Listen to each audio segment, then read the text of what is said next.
آپ اور آپ کے اپنوں پہ سلامتی رحمت اور کرم ہو. میرا نام محسن اکرم ہے. سوری میں تھوڑا پاز میں چلا گیا تھا. چیزیں کچھ وقفے میں چلی گئی تھیں کیونکہ زندگی تھوڑی الجھ گئی تھی.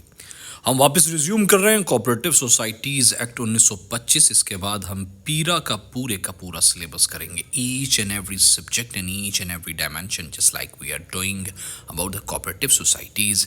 اینڈ اس کے علاوہ جتنی بھی ڈیلی جاب اپڈیٹس وغیرہ آتی ہیں، اس کے علاوہ جو بھی جابز اناؤنس ہوتی ہیں جس میں لوگ اپلائی کرتے ہیں، اس کا سارا سلیبس کرایا کروں گا فری آف کاسٹ. کوئی سیشن نہیں، کوئی پیسے نہیں، آپ کا وقت، آپ کی مرضی، جب مرضی جو مرضی چیپٹر کھولیں آپ کو اس سے متعلق وضاحت کے ساتھ مواد ملے گا. اور چھٹے چیپٹر کا جو سب سے پہلا سیکشن ہے وہ ایکچوئل میں اس 1925 کے اس ایکٹ کا 34واں سیکشن ہے. And it deals with the restriction on loans, یعنی قرضوں پر پابندیاں. جو یہ دفعہ بتاتی ہے کون سی 34 سیکشن بتاتا ہے کہ رجسٹرڈ کوآپریٹو جو سوسائٹیز وغیرہ ہیں ان کو قرضہ دینے میں کون سی حدود اور پابندیاں ہیں. مطلب if you are supposed to give any sort of loans to the societies, cooperative societies, which sort of restrictions would be on that debt or loan. ٹھیک ہے. یہ بتاتی ہے کہ except with the general or special sanction of the registrar and subject to such terms and conditions as he may impose on our society shall not make a loan to any person other than a member. یعنی جو registrar کی عام یا خاص اجازت کے بغیر اور ان شرائط کے ساتھ جو وہ عائد کرے، کوئی سوسائٹی اپنے کسی رکن کے علاوہ کسی اور شخص کو قرض نہیں دے سکتی. مطلب کیا ہے؟ آخر میں اس کا خلاصہ بھی آپ کو بتاؤں گا کہ اگر کوئی سوسائٹی کسی رکن کو قرض دینا چاہتی ہے تو کس کی پرمیشن ریکوائر ہوگی؟ اگر آپ کا MCQZ یہ آئے گا تو یو وڈ سے رجسٹرار، جس کے آپ اسسٹنٹ بننے والے ہیں آنے والے وقت کے اندر. یعنی اس کے آسان الفاظ میں وضاحت بھی میں نے دی ہوئی ہے تاکہ آپ لوگوں کو آسانی رہے.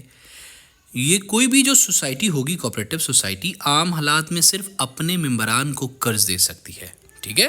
غیر ممبر کو قرض دینے کے لیے رجسٹرار یعنی سرکاری نگران آفیسر ہے جو اس کی اجازت لازمی ہوگی. 34ویں سیکشن کے اندر ہی وہ بتاتا ہے Save with the sanction of the registrar, a society with unlimited liability shall not lend money on the security of movable property.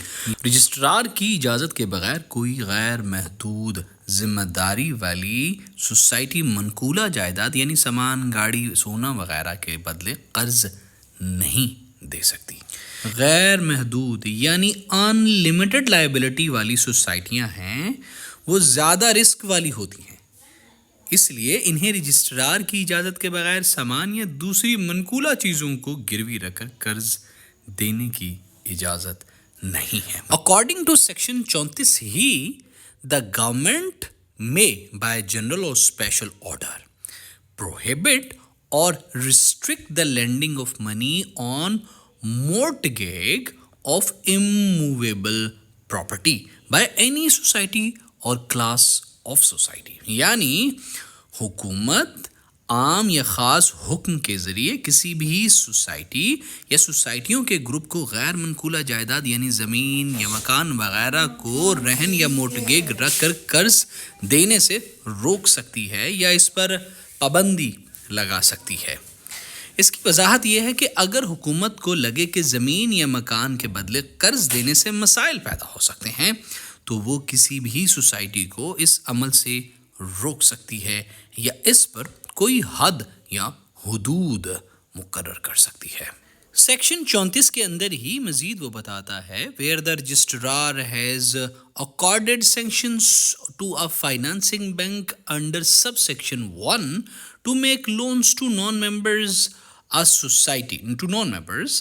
society which is member of such financing bank may subject to the terms to the sanction and such other terms and conditions as registrar may impose, act as an agent of financing bank and as such agent carry out on or without the payment of any commission all or any transactions connected with any loan made or to be made by financing.